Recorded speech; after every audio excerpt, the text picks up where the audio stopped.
వచ్చినా నష్టమే లేదు, నీకు రక్షణ ఉంటుంది, వాడు పోతాడని చెప్పారు. వాళ్ళు నిజంగా అయితే కాదు. కనుక సత్పురుషుల సాంగత్యం అనేదే అసలైన సాధనం అని చెప్పారు. దానివల్లే సహనం వస్తుంది, వైరాగ్యం వస్తుంది, భక్తి పెరుగుతుంది, జ్ఞానం వస్తుంది. ఈ చెప్పబడిన జ్ఞాన వైరాగ్య భక్తి సహనములన్నీ కూడా నిస్సంగం ఒక గుణం చెప్పాం కదా. ఆ నిస్సంగం అంటే సత్సంగమే. సత్సంగం ఉంటే నిస్సంగం వస్తుంది. అదే శంకరుడు చెప్పింది. అంతే, దానంతా అదే నిస్సంగం రాదు అన్నాడు. అసలు నిస్సంగం ఉన్న దానికన్నా అసంగం అంటే మంచిది, దేని ఎందు అంటుకోకుండా ఉండటం. అదండి. కనుక భక్తులతో స్నేహం అంటే ఏమిటి ఉపయోగం? భక్తులతో స్నేహం చేస్తే అది కూడా వివరించి చెప్పారు. వాళ్ళు ఎప్పుడూ నా యొక్క గుణములు, నా కథలు, నా చరిత్రలే చెబుతుంటారు. అయితే ఇంకొక భక్తుని యొక్క చరిత్ర చెబుతుంటారు, ఇంకొక మహాత్ముని యొక్క గుణాలను వర్ణిస్తూ ఉంటారు. ఆ సన్నివేశాలు చెప్పుకుంటుంటారు కథలు కథలుగా, రమ్యంగా, మనోహరంగా. అవి వింటున్నప్పుడు నీకు కూడా భక్తి పెరుగుతుంది. ఆటోమేటిక్గా నీకు తెలియకుండా నీలో ఈ పై గుణములు అభ్యాసములు అవుతాయి. పొమ్మన్నాడు. అంత సులభంగా చెప్పాడు కదండి కబీర్. ఇదే భాగవతం. భాగవతం అంటే ఇది కాదు. ఇందుకే భాగవత కావ్యం పుట్టింది.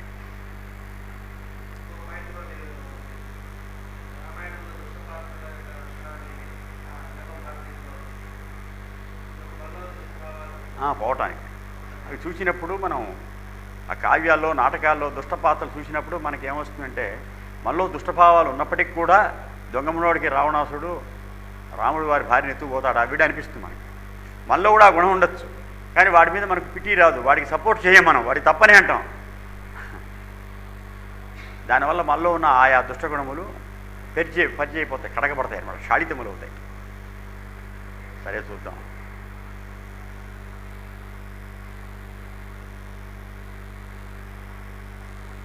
ఒక్కమాడు భక్తి ఏర్పడినట్టయితే, నిజమైన భక్తిభావం ఏర్పడితే క్రమంగా ఇంద్రియ సుఖముల పట్టు విడిపోతుంది అన్నాడు.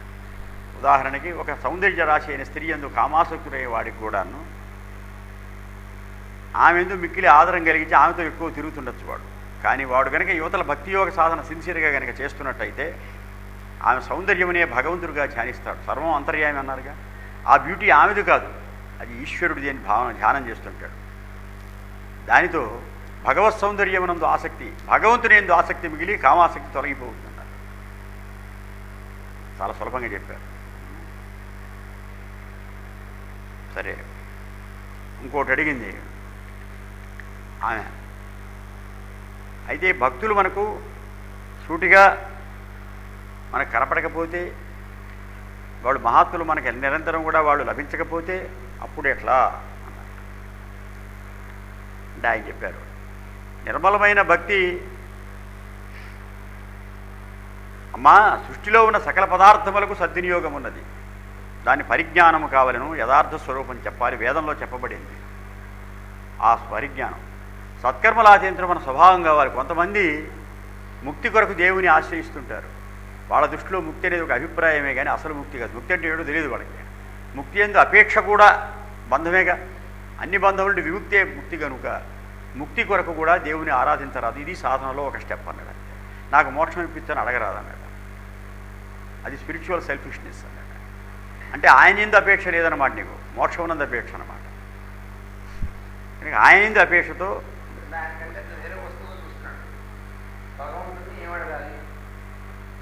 దీన్నే మనకు చైతన్యుడు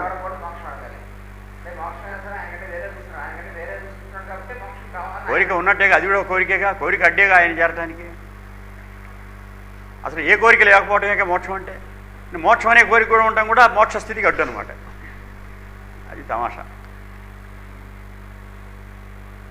మరి దీనికి చాలా చక్కని ఉదాహరణ కపిల మహర్షి చెప్పాడు. ముక్తి కన్నా భక్తి శ్రేష్టం అన్నాడు. మధుసూదన సరస్వతి, పెద్దలు వల్లభాచారు, చైతన్య ప్రభులు కూడా అదే చెప్పారు. కులశేఖర ఆళ్వారులు అందరూ అదే చెప్పారు. మా అన్నం తిన్నాం అనుకో, ఎట్లా జీర్ణం అవుతున్నది? అన్నం మనలో భాగం అవుతున్నది, మనముగానే రూపొందుతున్నది కదా. అది ప్రత్యేకంగా ఉంటలే, మళ్ళీ అస్తిత్వాన్ని కోల్పోతున్నది. అట్లాగే ఎవడైతే భగవంతుడిని అంతర్యామిగా భావన చేసి సేవిస్తాడో, ఆయన స్వరంలో నిరంతరం ఉంటాడో, ఆ జీవుడు ప్రత్యేకంగా ఉండడు, భగవంతుడే అవుతాడు అని ఈ ఉదాహరణ చెప్పాడు.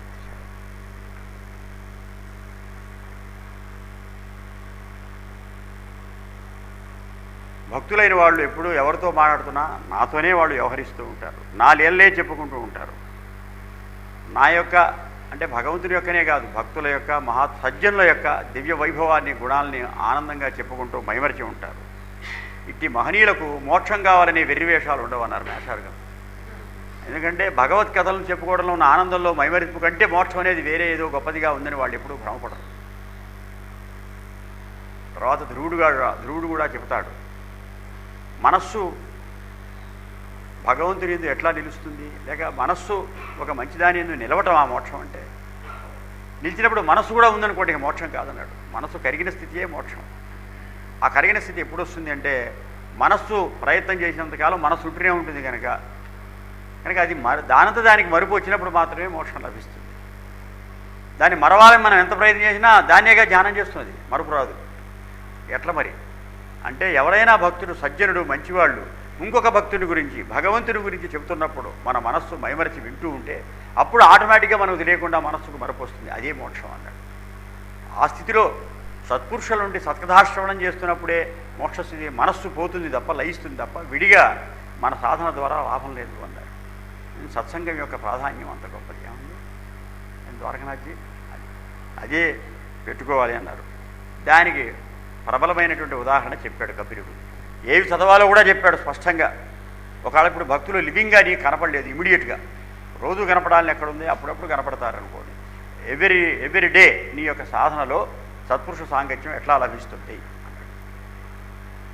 మహాపురుషులైనటువంటి పరమభాగవతోత్వం నిరంతరం అంతర్యామి అనుభూతిలో మునిగినటువంటి వాళ్ళు భగవద్ అవతారాన్ని గురించి, అంతర్యామే భూమి మీద దిగి వచ్చిన అవతారాలను గురించి చెప్పినటువంటి లీలాకథలను ఆ పుస్తకాన్ని చదువుకోవటం వల్ల 2 బెనిఫిట్స్ ఉన్నాయన్నాడు.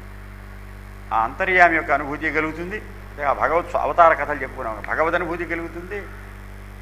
దాన్ని రాసినటువంటి మహాపురుషుడు ఎవడో వాడి యొక్క సాన్నిధ్యం కూడా నీకు కలుగుతుంది. అక్కడ వాడి రూపంలో కూడా ఉంది భగవంతుడే. అంచేత నీకు ఆ అవతారమూర్తి రూపంలోనూ ఆయన కథ రాసిన వాడి రూపంలో కూడా నీకు భగవంతుని యొక్క సాన్నిధ్యం లభిస్తున్నది కనుక అదే సత్సాంగత్యం పొమ్మన్నాడు. కనుక సత్సాంగత్యం నీకు నిరంతరం కలగాలంటే ఉపాయమేమి? ప్రతిరోజు కూడా కొంతసేపు నీవు సద్గ్రంథములను చేరవలను, అభ్యాసం చేయవలను. ఇది గొప్ప సాధనగా కపిలుడు చివరికి నిర్ణయించాడండి. మేషారు మొత్తుకుంది అదేగా, పాపం ఆయన జీవితం అంతా చెప్తుంది అది అన్నది.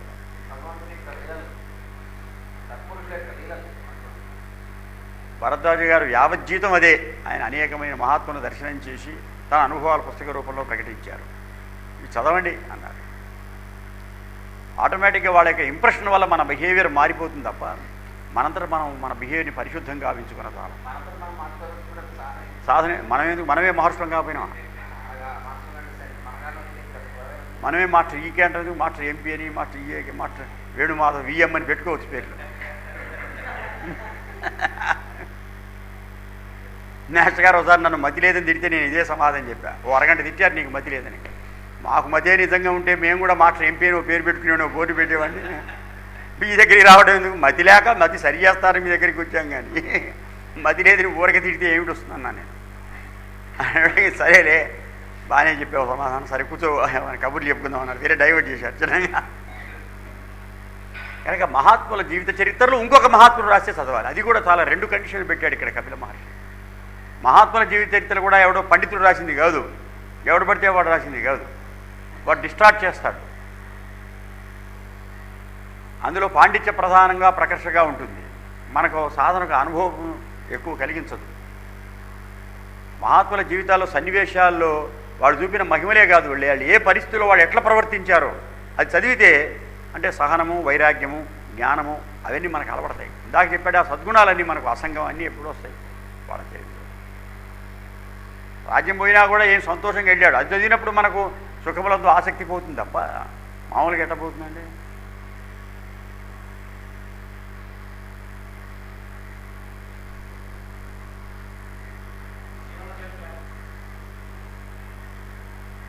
అందుకని చక్కగా ఇక్కడ మాస్టర్ గారు బ్రాకెట్స్లో ఏమేం పుస్తకాలు చదవాలో కూడా ఇచ్చారండి.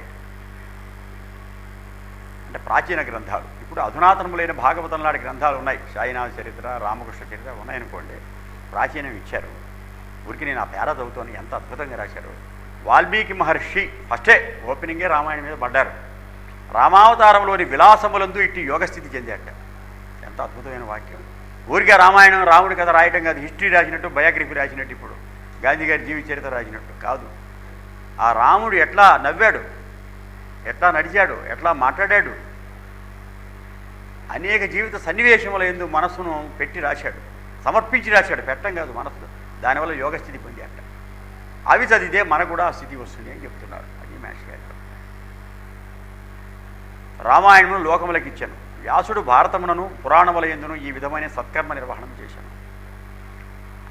అంటే భాగవతం, భారతం అవి కనుక రామాయణ భారత భాగవతాలు చదువుకోండి ఆయన అని చెప్తారు. అవతారమూర్తులతో వాళ్ళు కలిసి జీవించారు వాల్మీకి వ్యాసులు.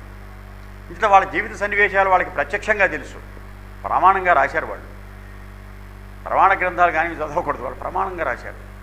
దాని యందు మనసును అర్పించి చదువుకుంటే వాళ్ళ కలిగిన స్థితే మనకు కూడా కలుగుతుంది. ఇంకో ఇద్దరి పేర్లు చెప్పారు. కాళిదాసు, భవభూతి అవతారమూర్తులకు సమకాలికులు కాదు, వాళ్ళు రామకృష్ణులతో కలిసి జీవించలేదు, కానీ ఇట్టి సమాధి స్థితినే పొందిరి. వాల్మీకి వ్యాసులు ఎంత పొందారో కాళిదాసు, భవభూతులు అంత పొందారట. ఎంత బాగా చెప్పారు. ఎట్లా వచ్చింది వాళ్ళకి? కొందరు తమ సమకాలికులైన అవతార కథలను ప్రత్యక్షముగా అనుభవింపగా వాల్మీకి వ్యాసులు లాంటి వాళ్ళు. ఇప్పుడు సాయిబాబాతో కలిసి జీవించిన వాడు ఓ పుస్తకం రాస్తాడు, అదొక పద్ధతి. కొందరు తమ పూర్వం దేవుడెత్తిన అవతారణ స్మరణలో నిమగ్గులగుదురు. కాళిదాసు భవతి మనం ఇట్లాగే స్మరిస్తూ ఉంటాం. ఇరు తెగలవారును భాగవతోత్తములే కనుక మోక్షము కోరినట్టు దారిద్ర్యమునకు వారి యందు తావులేదు అన్నారు. మోక్షం కావాలని కూడా ఒక దరిద్ర బుద్ధి అన్నారు, బెగ్గర్స్ అవుట్లుక్ అని. అక్కర్లేదు వాళ్ళు, ఎందుకంటే భగవత్ స్మరణలో, భాగవత స్మరణలో వాళ్ళు ఆనందంగా ఎప్పుడు ఉంటూనే ఉంటారు. అంతకంటే వేరే మోక్షం అని ఏదే లేదు. మోక్షాపేక్ష లేక నిరంతరం భగవత్ స్మరణలో, భగవత్ కథాశ్రవణంలో ఆనందం పొంది ఉండటం వల్ల వాళ్ళకు అడిమా అష్టసిద్ధులు వాటంతరవే వచ్చి పడతాయట. వీళ్ళు ప్రత్యేకంగా సిద్ధుల కోసం తాపత్రయపడక్కర్లేదన్నాడు. వారిని ఆశ్రయిస్తాయట సిద్ధులు, సిద్ధుల్ని వీళ్ళు ఆశ్రయించరు. నిరంతరమైన ఆనందం వారికి సమకూరును. కొంతమంది ఏమిటి అష్టసిద్ధులు లిస్టు కావాలంటే రాసుకోండి ఊరికే. అణిమ, మహిమ, లహిమ, గరిమ, ప్రాప్తి, ప్రాకాణ్యము, ఈశత్వము, వశత్వము. ఇవి అష్టసిద్ధులని కొందరు, కొందరు వీటిని అష్ట విభూతులని అంటారు. సిద్ధులెవరికి, విభూతులెవరికి, మనుషుల్ని బట్టి. వీటి కోసం ప్రయత్నం చేసి పొందే వాళ్ళకి అవి సిద్ధులు, సాధ్యమైనవి కనుక. అప్పుడు వాళ్ళకి విషయంలో ఏం జరుగుతుందంటే ఆ సిద్ధులు సిద్ధుల వశంలో ఉంటాయి కానీ అవి పొందిన వాళ్ళ వశంలో ఉండవు. అంటే ఏమిటి? ఒకప్పుడు పని చేస్తాయి, ఒకప్పుడు పని చేయవు. నలుగురి ప్రయోజనం కోసం వాడు ఉపయోగిస్తే ఆ సిద్ధి పనిచేస్తుంది. వాడు నాకు సిద్ధి ఉందని ప్రకటించుకోవడం కోసం ఉపయోగిస్తే అది పని చేయకుండా ఆగిపోతుంది. అవి తనవే అనుకున్న మరుక్షణం అదృశ్యం అవుతాయి. అదే అక్రూరుడు కరెక్ట్, బాగా చెప్పావు. నేను ఎక్కడ ఉంటే అక్కడ వర్షం కురుస్తున్నాడు, కురవలే పాపం, చచ్చాడు కూడా దెబ్బతో. అనుకోకపోతే కురిచేదే.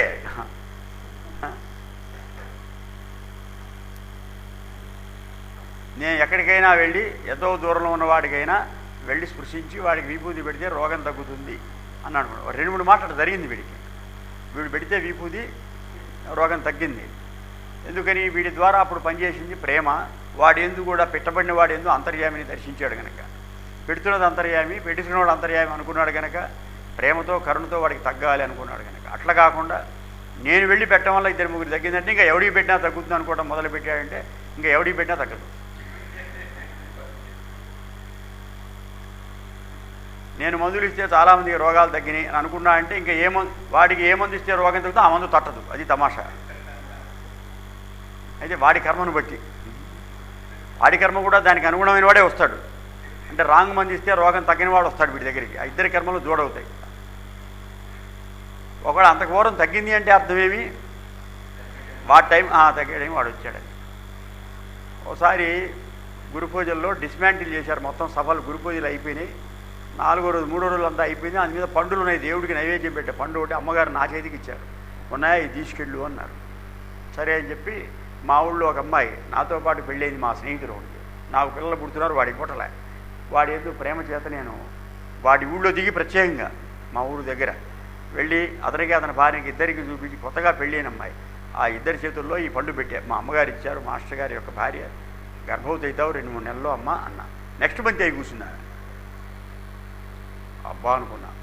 తర్వాత ఇదే రకంగా 2వ ఏడు మళ్ళీ ఆమెను అడిగి నేను తెచ్చా పండు. ఒకటిచ్చి ఇంకో ఆమెకి ఇచ్చా. ఇట్లకి పిల్లలు లేని ఆమెస్తే ఆమె ఇప్పటికి కాలే. 2-3 ఏళ్ళు చూశా. ఆశ్చర్యం కలిగి మేక్షాన్ని అడిగా, అయ్యా ఏమిటిది, ఒకే ఆమె ఇచ్చింది, ఒకే రకమైన పండు, ఒకళ్ళకి పిల్లలు కలిగారు, ఒకళ్ళకి కలగలేదు అన్న.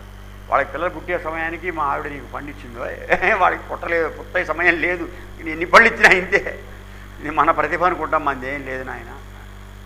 దైవానుగ్రహం కలిసి రావాలి, వాళ్ళ కర్మ పరిపాకం కలిసి రావాలి. సరే, మరి భాగవతోత్తముల యందు ఇవే సిద్ధులు వాళ్ళకు ఉన్నట్టు జ్ఞాపకం ఉండదు.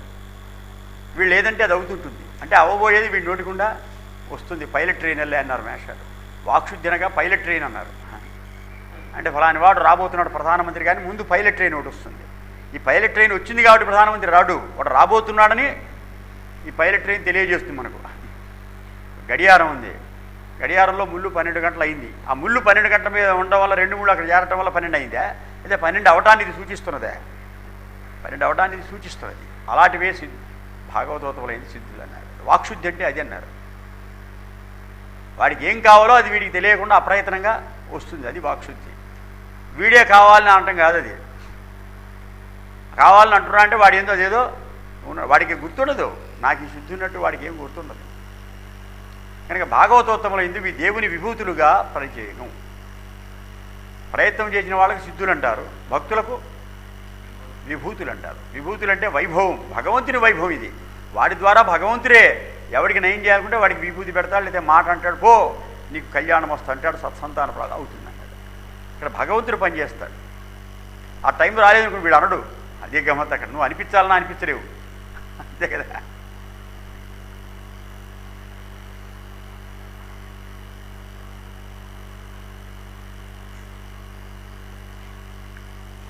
మరి వీళ్లకు ఇలాంటి వాళ్ళు భార్య పిల్లల్ని వదిలిపెట్టి పోతారా? లేదన్నమాట. సంసారబద్ధులైన జీవులకు భార్య పిల్లలు, చుట్టములు, మిత్రులు, శత్రువులు, ఆఫీసరు, ఉద్యోగులు, జమ ఏదో ఇవన్నీ బంధిస్తాయంటే వాళ్ళు కాదు బంధించేది, వీళ్ళు భార్య వీళ్ళు పిల్లని అభిప్రాయములే నిన్ను బంధిస్తాయి. అనుకోవటం వల్ల కదా వాళ్ళు నా మాట వినలేదని, విన్నారని, వాడికి వాడు ఒంట్లో బాగాలేదని, బాగుందని, వాడికి ఉద్యోగం వచ్చిందని, రాదని, ఈ గొడవంతా అనుకోవటమే లేదనుకోండి. మోక్షమును లెక్క చేయని భక్తాగ్రగణ్యులకు వీళ్ళందరూ కూడా అంతర్యామి స్వరూపులే. భార్య పిల్లలు చుట్టాలు శత్రులు అందరూ భగవత్ స్వరూపులే అయి ఉన్నారు. కనుక వాళ్ళ ఏళ్ళ తన కర్తవ్యం వరకే నెరవేరుస్తాడు భగవంతుని సేవగా. వాళ్ళకి ఏమైంది ఏమిటనే ఫలితం ఏళ్ళ వీడికి ఆసక్తి లేదు. వీడు నిత్యము ఆనందంలో ఉంటాడు. అప్పుడు సుతుడి రూపంలో నారాయణుడే వీడితో మాట్లాడతాడు, స్నేహితుడి రూపంలో మాట్లాడతాడు, హితుడి రూపంలో మాడతాడు, గురువు రూపంలో వస్తాడు, భార్య రూపంలో కూడా తన సాన్నిధ్యం ఇస్తాడు. కనుక వీడికి ఎవరితో వ్యవహరించున్నో భగవంతుని సాన్నిధ్యం ఒక పెరినియల్ ఫ్లో, జీవనదిలాగా ఉంటుంది. ప్రత్యేకంగా భగవంతుడి రూపం అయితే కనపడక్కర్లేదు. ఇది అంతర్యామి యొక్క సాన్నిధ్య స్వరూపం అని చెప్పి చెప్పారు. సరే నాయన, ఎవరు చాలండి దేవా.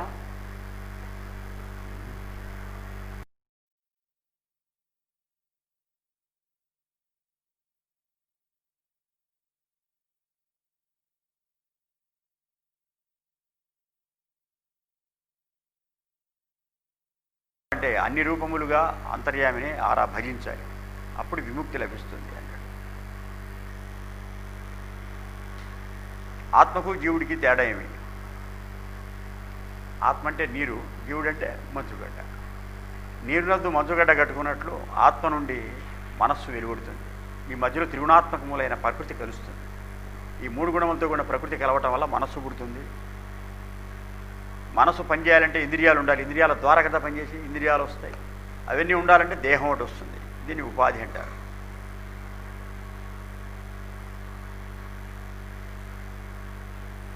ఎవడైతే దేహ సంబంధములైందే మనస్సు బంధించుకుంటాడో వాడు శరీరం వదిలిపెట్టి వెళ్ళిపోయేటప్పుడు భార్య పిల్లలు మన వారిందన్న వ్యామోహములు, శత్రుమిత్రాదులు, ఇది కావాలని వద్దని వాడిట్ట అన్నాడని, ఇవన్నీ కూడా మొత్తం ముడిగలిసి ఒక చక్కని బంధంలాగా ఏర్పడి బుర్రలో ముద్రితమై ఉంటుంది చచ్చిపోయేటప్పుడు. ఇదే ముద్రతో మళ్ళీ వచ్చే జన్మలో ఎత్తుతాడు అన్నాడు.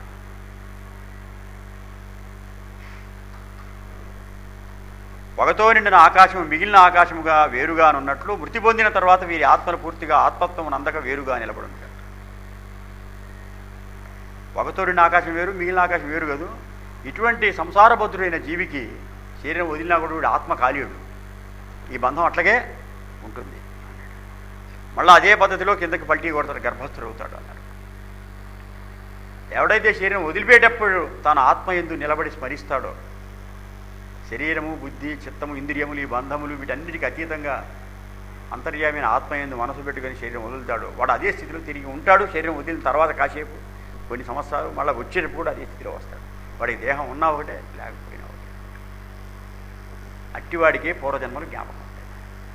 వాడు ఎందుకు పూర్వజన్మ జ్ఞాపకం ఉంటుందంటే వాడు జన్మబంధం, శరీర బంధం లేదుగా వాడికి, ఎందుకని ఎన్ని జన్మలైన గుర్తుంటాయి, అన్ని జన్మల్లో పేర్లు గుర్తుంటాయి. ఎవడో అడిగాడు మాస్టర్ గారిని, అయ్యా మన అందరికీ పూర్వజన్మలు ఎందుకు జ్ఞాపకం ఉండవు అన్నాడు. నాయన ఈ జన్మలో భార్య పిల్లని గుర్తున్న వాడితోనే చస్తున్నావురా, ఈ మోహబంధాలు వదలక. పూర్వజన్మలో పెళ్ళాలు, 2-3 జన్మల్లో పెళ్ళాలు పిల్లలు గుర్తొస్తే వాళ్ళందరూ ఎట్లున్నారు అని తాపత్రయపడి వస్తావు. నేను పదేగా పూర్వజన్మలో ఎవరన్నా పెళ్ళావు నిన్ను కొట్టి తిట్టిందనుకో, అరిచిందనుకో, అవి కూడా గుర్తించి ఆమె మీదకి ఇప్పుడు దండయాత్రకు పోతావు, వస్తావురా నీ దుంపదేగా. అందుకనే భగవంతుడు దయామయుడి దాన్ని కట్ చేశాడు అంతటితో. ఆ బంధాలు లేని వాళ్లకు జ్ఞాపకం ఉంటాయి, వాళ్ళు చిరంజీవులు. అంటే చిరంజీవి అంటే అదే శరీరంతో చిరకాలం ఉంటాడని కాదు, ఎన్ని శరీరములు ధరించినా వాళ్ళు వన్ సోల్గా వాళ్ళు ఉంటారు.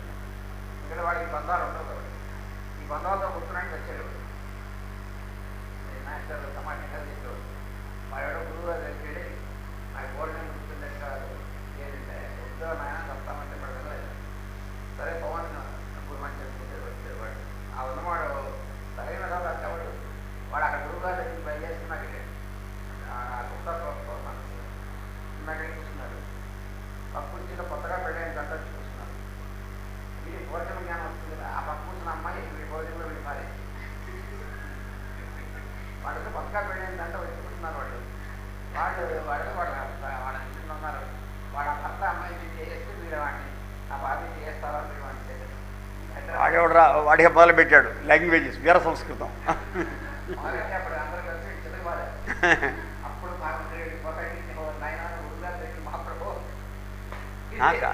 గురువుగారి దగ్గర వెళ్ళకుండానే వీడు గురువుగారిని స్మరించాడు, అయ్యా అన్నాడు. అప్పుడు ఆయన వీడిని ఆ పూర్వజన్మ జ్ఞానం లేకుండా మరుపు చెట్టు చేశాడు.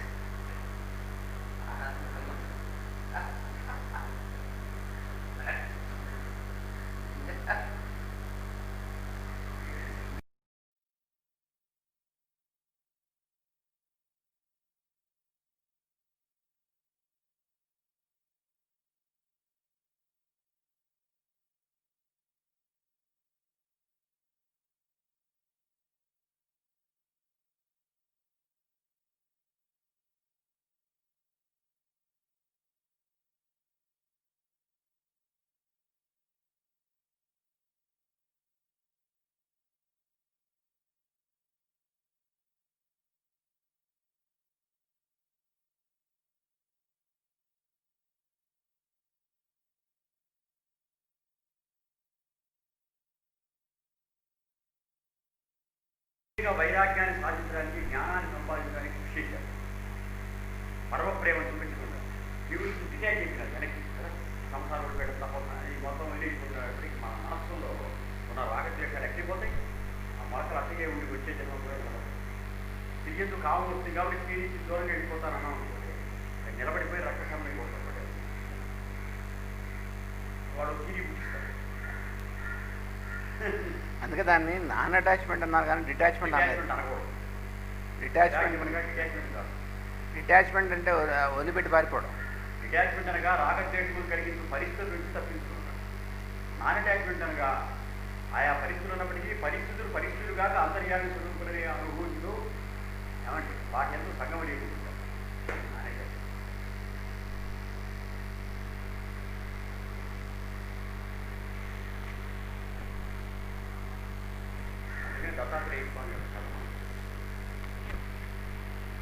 దత్తాత్రేయ స్వామి ఏడిపిస్తానికే కదా ఆయన పట్టుకోవడానికి పోతే ఆయన ఎక్కడ పట్టినా ఆడాలంత లక్ష్మీదేవితో ఉంటాడు, పిచ్చోళ్ళగా ఉంటాడు, సాగుతుంటాడు. ఆ పక్కన ఆడది కనపడగానే ఆయన సంగి అనుకుంటాడు. ఆయన సంగి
process in a disciple by stimulating the heart, the throat and brow centers.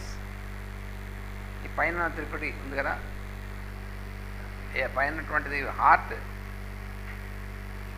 అనాహతం, throat విశుద్ధి, బ్రో సెంటర్ ఆజ్ఞ, ఈ మూడు ద్వారా గురువు వర్క్ చేస్తారు. మరి the guru works this process in a disciple by stimulating the heart, the throat and the brow centers. If he works through the brow center, it is through his own glance. శిష్యుల్లో ఉన్నటువంటి ఆజ్ఞ ద్వారా stimulate చేయడం అంటే ఏం చేస్తాడంటే తన యొక్క దృష్టి శిష్యుడి మీద తన దృష్టి ప్రసారం చేతనే చేస్తాడన్నమాట. If he works through the brow center, it is through his own glance. If through the throat center, it is through his own word. This process is specialized by Master CVV in the modern age.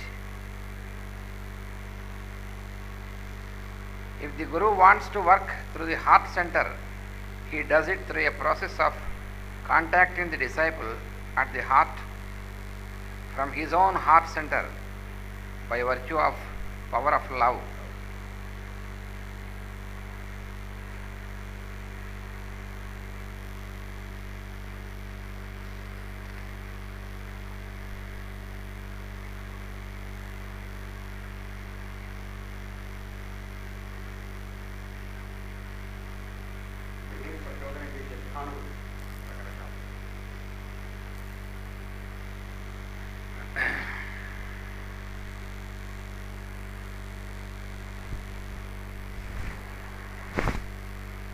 అంటే ఎలాగంటే నాకు explanation చెప్తాను.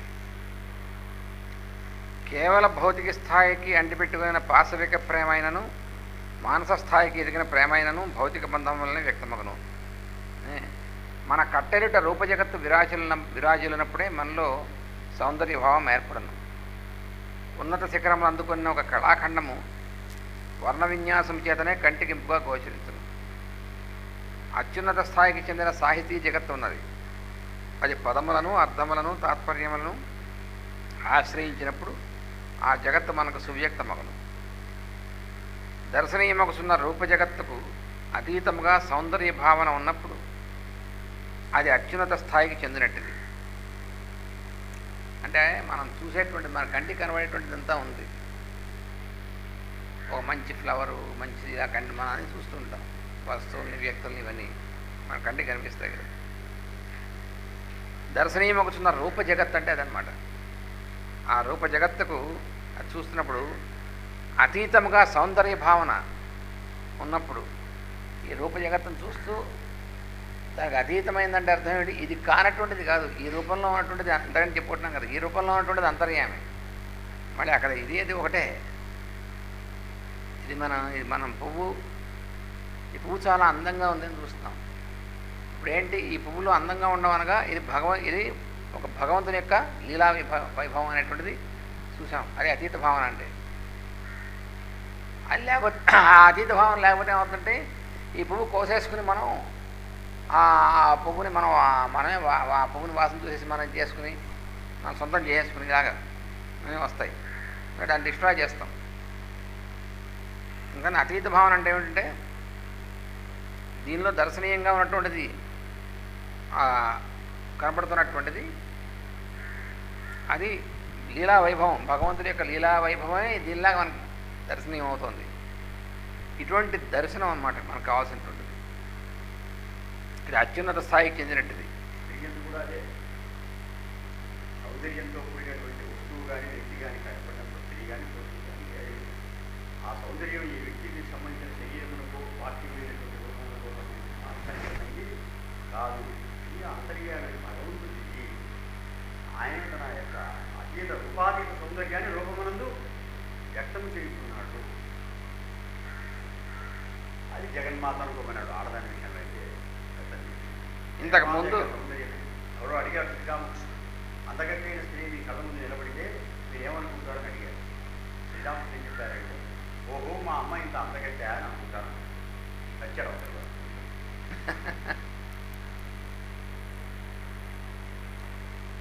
ఇంతకుముందు చెప్పబడిన మానసిక స్థితి ఆ సౌందర్య భావన, ఇంతకుముందు చెప్పబడిన మానసిక స్థితికి ఆ సౌందర్య భావన అంతుపట్టనదై ఉన్నది. అంటే మామూలుగా లోవర్ మైండ్కి అంతుపట్టదు ఈ భావన అనేటువంటి. అట్లే భౌతిక అవలంబనము లేని ప్రేమ ఆ మనస్సు యొక్క అనుభూతికి అందకుండా దూరముగా ఉండను. నేను చెప్పుకున్నాను, లవ్ అనేటువంటిది భౌతిక అవలంబనంతో కూడినటువంటి ప్రేమ. అంటే అర్థం ఏంటంటే భార్యని, కొడుకని, స్నేహితులని ఈ కారణాల వల్ల ప్రేమ కనిపిస్తుంది. భౌతిక ఆలంబనం ఆబ్జెక్టివ్.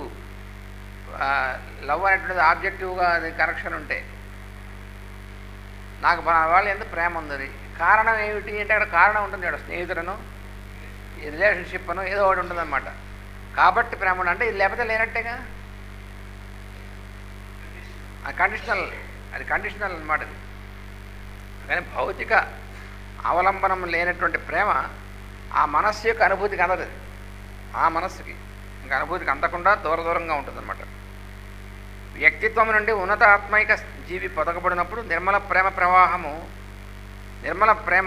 ప్రవాహ రూపం ఎత్తి ఎప్పుడైతే మనం పైకి ఇందాక మనం చెప్పింది కదా, ఇండివిజువాలిటీ పర్సనాలిటీ లెవెల్ నుంచి ఆత్మస్థితికి వచ్చేటువంటి లెవెల్లో అప్పుడు ఏం జరుగుతుందంటే నిర్మల ప్రేమ అనేటువంటిది ప్రవాహ రూపం ఎత్తి ఊర్ధముఖముగా నానా దిశలకు ఎగజిమ్మబడును అన్నారు. అంటే ఒక ఫౌంటైన్ పైకిలో వచ్చినప్పుడు ఏమవుతుంది, అన్ని వైపులకి పడదు నీళ్లు. అలాగే ఈ నిర్మలమైనటువంటి ప్రేమ అనేటువంటిది ఊర్ధముఖమై ఒక ఫౌంటైన్ లాగా అన్ని వైపులకి. అంటే ఏమంటే ఒకళ్ళ మీద ప్రేమ అనేటువంటిది ఏముండదు, సర్వం మీద ఒకటే ఉంటుంది అన్నమాట ప్రేమ అనేటువంటిది. నిర్మల ప్రేమ అంతే. అవతల వాడికి ఎక్స్పీరియన్స్ వచ్చిన వాడు వీడి యొక్క ఎఫెక్ట్ని ఎక్స్పీరియన్స్ చేస్తాడు. వీడికి పలానా వాడిని ప్రేమ అనేటువంటిది ఏముండదు. అది మహాత్ముల దగ్గర మనం ఎక్స్పీరియన్స్ చేసేటంటే వాళ్ళకి ఎవరి మీద ఫలానా వాళ్ళ మీద ప్రేమ ప్రత్యేకంగా అనేటువంటిది ఉండదు. కానీ దానిలోకి వాళ్ళ సాన్నిధ్యంలోకి ఎవరు వెళ్ళినా వీళ్ళు ఎక్స్పీరియన్స్ చేస్తారు ఆ ఎఫెక్ట్ అలాని. అది అనమాట. అంటే అది ఊర్ధముఖమైనటువంటి నిర్మలమైనటువంటి ప్రేమ అది అనమాట. ఎగజిమ్మబడును అన్నారు. అప్పుడు మానవుడు క్రమక్రమంగా అధోస్థాయికి చెందిన బంధం నుండి విముక్తులగును. అప్పుడు అలా అయితే తప్ప ఈ కింద మన డౌన్వర్డ్ పుల్ ఉందే ఇది వదలదు. ఈ కామక్రోధాలు వదలాలంటే కామక్రోధాలు మనం వదలాలి, వీటి నుంచి వదిలించుకోవాలని ఎంత పెట్టుకున్నా వదలకు. ఇది వచ్చినప్పుడు దీని ఆటోమేటిక్గా వదిలేస్తాయి. ఇక ఎందుకులే లాభం లేదు. పరమ ప్రేమ అనే యొక్క అనుభూతి వచ్చేదే వీటి ఎందుకు ఆటోమేటిక్గా. తదుపరి అత్యున్నత దిశకు ఎదుగుట నేర్చుకొనును. శిష్య హృదయమును ప్రచోదించు ఒక ప్రక్రియ గురువు నిర్వహించును. ఇంతకుముందు చదివిందాక ఎక్స్ప్లెనేషన్ అన్నమాట. మన హృదయం ప్రచోదనం చేయాలంటే మనం చేసుకోలేంగా, అందుకు గురువు ఉండాలి. గురువు ఎందుకు అనుకుంటాట, ఆ ఎక్స్పీరియన్స్ మనకి చేసేదానికి గురువు ఉండాలి. గురువు ప్రచోదనం చేస్తాడన్నమాట, నిర్వహించడం. అప్పుడు హృదయ కేంద్రంతో పాటు విశుద్ధి ఆజ్ఞా కేంద్రములు కూడా గురువు గారి ప్రబోధన ప్రభావములకు లోనగును. ఈ 3 కేంద్రాలు కూడా ఇన్ఫ్లుయెన్స్ అవుతాయి గురువు యొక్క ప్రెజెన్స్కి. ఎట్లాగా ఈ ప్రక్రియ ఆజ్ఞా కేంద్రం నిర్వహించబడినప్పుడు అది ఒక ప్రేమమయ దృష్టితో జరుగును. అంటే ఇక్కడ తమాషా, ప్రేమమయ దృష్టి అంటే గురువు మన మీద ప్రేమమయమైన దృష్టి ప్రసరిస్తారు. అంతేకాదు ఆ గురువు ఆజ్ఞాచక్రం ద్వారా పనిచేసినప్పుడు మనది ప్రేమమయమైనటువంటి దృష్టి అందరి మీద పడుతుంది. ఇటు నుంచి అదే ఎక్స్పీరియన్స్ మనకు వస్తుంది. అందరి యందు కూడా ఎవరి ఎందైనా సరే ఈ నిర్మలమైనటువంటి ప్రేమమయ దృష్టి ప్రసరించి వాళ్ళ ఎందు అటువంటి అంతర్యామి భావన కలుగుతుంది. మనం ఏం చేస్తాం, భగవంతుని ఎందు ప్రేమ కదా మనం చూపించేది. ప్రేమ పరమ ప్రేమే భక్తి అన్నారు కదా. అలా భగవంతుని చూపించేటువంటిది అంటే ప్రేమ కదా. అంటే అర్థం ఏమిటి అంటే, ఇది అర్థం కావాలంటే మళ్ళీ మనం ఆ భాగవతంలో చెప్పబడినటువంటి దాన్ని గుర్తు చేసుకోవాలి. ఏమిటంటే భగవంతుడిగా ఆయన దిగి వచ్చాడు. ఈ పరమ ప్రేమ వీళ్ళ భక్తి ఆయన ఎలా చూపించారు అంటే అర్థం ఏమిటి, ఆయనకేం కావాలో అనేటువంటి భావన తప్ప అట్నుంచి ఏం కావాలనేటువంటిది లేకపోవడం. పరమ ప్రేమ అంటే అర్థం నిరపేక్షకమైనటువంటిది. అట్నుంచి ఏమి కావాలనేటువంటిది అపేక్ష. దానికి ఆబ్జెక్ట్ ఉండదు, ఎవరి ఎందని ఉండదు, నిరపేక్షకం అఖండ ఇంత అని ఉండదు. ప్రేమ ఉందనుకో, సామాన్యుడికి మనం ఏదో 5 రూపాయలు ఇస్తాం,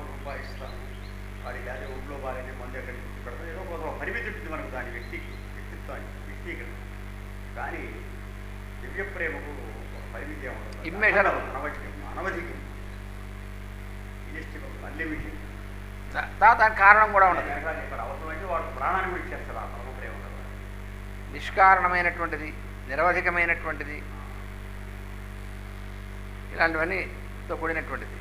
అందుకని దీనికి అంతగా ఉదాహరణ వాళ్ళు నారదభక్తి సూత్రాలు ఉదాహరణ అంటే యథావ్రజగోపిగా ఉంది. అందుకే వాళ్ళు ఎప్పుడూ ఆయన నుంచి ఏం కోరలేదు. ఆయన భగవంతుడు అని తెలిసింటి కూడా ఆయన చూపించాడుగా తన భగవంతుడిని నిరూపిస్తూనే ఉన్నాడు. అయినప్పటికి కూడా ఆయన భగవంతుడు కాబట్టి మనకు కావాల్సింది కోరేద్దాం, ఈవెన్ మోక్షం ఏమీ కోరలేదు, ఏమి ఏ సంబంధం లేదు. ఎంతసేపటికి ఆయనకి ఏం కావాలి, అటువంటిది అందరి యందు. అది ఇక్కడ చెప్పేది. అవతల మీ చుట్టూ ఉన్నటువంటి వాళ్ళకి ఏం కావాలి, నేనేం చేయగలను, చుట్టూ ఉన్నటువంటి వాళ్ళకి మన చేతనైనటువంటిది ఏం చేయగలం మనం అంటే మనకు ఏమనిపిస్తుందంటే నాకు ఇంతమందికి చేయడానికి ఏం చేత అవుతుంది అనిపిస్తుంది. అంటే సజెషన్ వస్తుంది, మన లోవర్ మైండ్ సజెస్ట్ చేస్తుంది. మన మొహం మనం ఇంతమందికి మనం ఏం చేస్తామండి, ఏదో భార్య పిల్లలు అంటే చచ్చి చెడి పోషిస్తాం, కానీ మిగిలినటువంటి వాళ్ళకి అందరికీ ఏం చేస్తామండి అనిపిస్తుంది వెంటనే. మన ఏమన్నా భగవంతుమా ఈ రోజుల్లో ఎవరు చేయగలమని ఇలాంటివన్నీ దత్తివన్నీ వస్తాయన్నమాట. పైగా మనకు తనకు చెడ్డ బేరం మొదలు చెడ్డ, తనకు మాలిన ధర్మం మొదలు చెడ్డ బేరం ఇలాంటివన్నీ వస్తుంటాయి మనసులోకి. ముందు మన సంగతి చూసుకోవాలి కదండి అని ఇలాంటివన్నీ. ఇవన్నీ ఈ సాధన చేసినప్పుడు గురువు సబ్మిట్ అవుతాయి. ఈ సాధన చేస్తే ఇలాంటివన్నీ చెత్తంతా పోతుంది. అప్పుడు మనకి ఎక్స్పీరియన్స్ అవుతుంది మన చుట్టూ ఉన్నటువంటి వాళ్ళకి.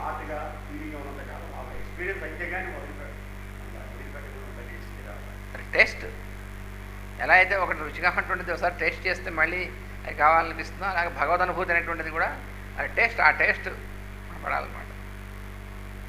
అది ప్రేమమయ దృష్టి ఆజ్ఞాచక్రం నుంచి నిర్వహించినప్పుడు గురువు ఎప్పుడైతే శిష్యుడిని ఈ ప్రచోదనం అనేటువంటిది ఆజ్ఞాచక్రం ద్వారా చేస్తాడో అప్పుడు మనకి ప్రేమమయ దృష్టి అనేటువంటిది ఏర్పడుతుంది. ప్రేమమయ దృష్టి జరుగుతుంది. అది విశుద్ధి. మనం వారి దగ్గరికి వెళ్ళినప్పుడు వారు చూస్తుంటారు, మనం అట్లా చూస్తున్నారు గురువు గారిని మనకు కూడా తెలియదు. ఆయన మన గ్రో సెంటర్ని అనుకోళ్ళు వికసింపజేస్తున్నారు కూడా మనకు తెలియదు. మనలో ప్రేమమైన దృష్టిని ఆయన ప్రచోదనం చేస్తున్నారు. మనం తెలియకుండా ఆయన చూపు అట్లా పడుతుంది.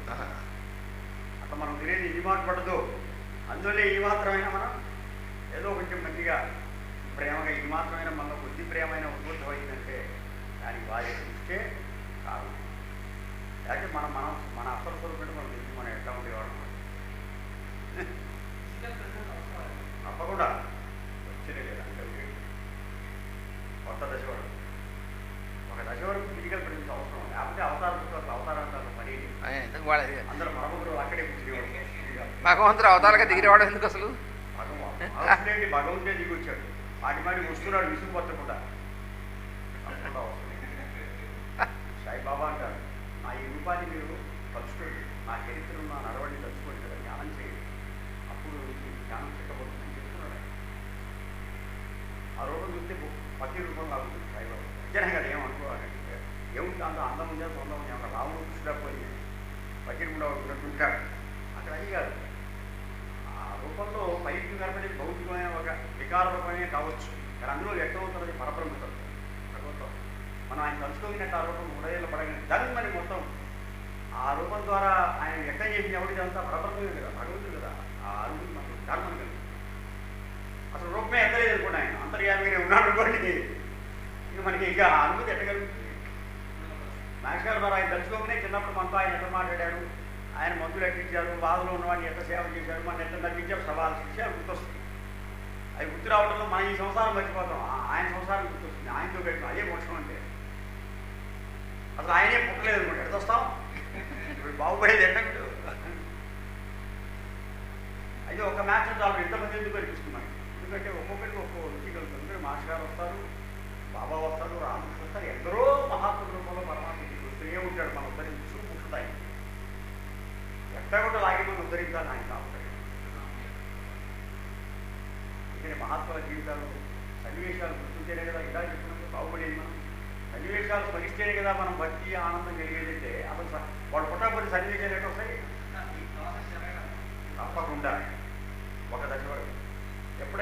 గురువుకి అవసరం.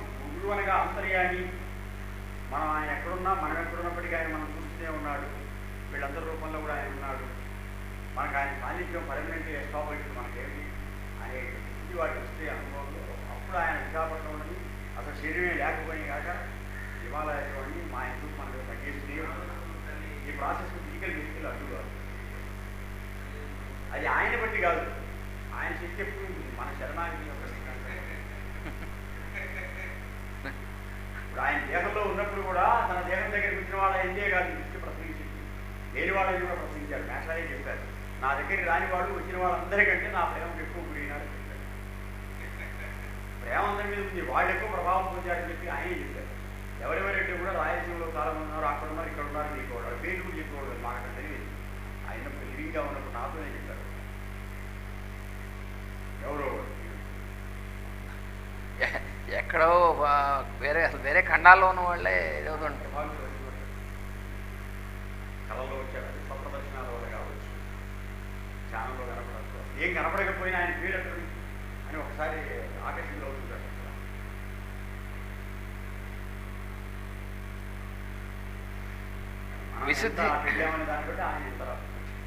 విశుద్ధి కేంద్రమున నిర్వహింపబడినప్పుడు, అంటే ఇప్పుడేమో ఇందాకంటే ఆజ్ఞా కేంద్రం ద్వారా అయితే, అదే విశుద్ధి కేంద్రం ద్వారా నిర్వహింపబడినప్పుడు వాక్కు మూలమున జరుగును, అనగా మంత్రవాక్కులతో ఆశంసనము జరుగును అని అర్థం. ఈ నవీన యుగమున మాస్టర్ సివివి గారు ఈ విధానంపై స్వామిత్వం నెరపిరి. వాక్ ద్వారా అంటే ఇక్కడ మళ్ళీ ఇలాగే మాస్టర్ గారు మనతో మాట్లాడిన వాక్ ద్వారానా, అది అటు ఫస్ట్ మనలో తెచ్చేటువంటిది. ఆ తర్వాత మన యొక్క వాక్ ద్వారా మనం ఇంకోళ్ళ యందు ప్రేమ చూపించినప్పుడు, ఇంకోళ్ళ బాధలో ఉన్నారు ఉంటే ఏం పర్వాలేదు అని చెప్పి మనం అప్రయత్నంగా మన ప్రయత్నం చేసి మనం వాళ్ళకి ఏదో చేసి అలా కాకుండా అప్రయత్నంగా మన ద్వారా అసలు పూర్తిగా సంపూర్ణంగా మన హృదయంలో వాళ్ళు బాగుండాలి, వాళ్ళ యొక్క బాధ తొలగాలి, వాళ్ళు బాగుండాలి అనేటువంటి ఒక ఇది వస్తుంది చూసా. అప్పుడు మన వాక్కు నీకేం పర్వాలేదు అనేటువంటి వాక్కు మన ద్వారా వస్తుంది. ఇది వాళ్ళ ప్రభావం అవతల వాళ్ళకి. అంటే ఇది ఎక్కడి నుంచి వచ్చింది? ఇది గురువు మన యొక్క విశుద్ధి కేంద్రం ద్వారా చేసినటువంటి, ఇది మంది కాదు.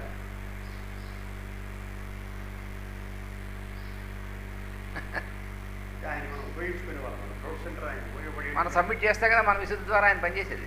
రేడియో బాగుండాలి కదా, చెట్టు బాగా చార్జెట్ వస్తుంది.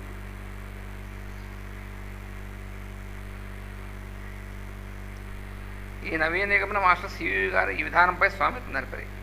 తర్వాత మూడోది అనాహత కేంద్రమున ఈ ప్రక్రియ జరపదలిచినచో గురువు అంటే శిష్యుల్లో ఇది ఉద్భవం చేయడానికి అనాహతం ద్వారా పనిచేద్దాం అనుకున్నాను అనుకోండి గురువు. అప్పుడు గురువు తన హృదయ కేంద్రం నుండి సాధకుని హృదయ కేంద్రమునకు సూటిగా సంబంధం ఏర్పరచుకొని నిరపేక్షమైన ప్రేమశక్తిని అతనిలో ప్రేరేపించును. గురువు ఏం చేస్తాడు? తన యొక్క హార్ట్ సెంటర్ని శిష్యుడి యొక్క హార్ట్ సెంటర్ వైపుకి ప్రొజెక్ట్ చేస్తాడు. ఆయన చేస్తే ఆయన హృదయంలో ఉన్నటువంటిది ఎలా అయితే పరమ ప్రేమ, నిరపేక్షమైన ప్రేమ ఉందో దీన్ని ఆడ ప్రొజెక్ట్ చేసేప్పటికి మనకు కూడా తెలియకుండా మన హృదయ కేంద్రంలోంచి ఆ ప్రేమ పనిచేయడం మొదలెడుతుంది. అది మందనుకుంటాం.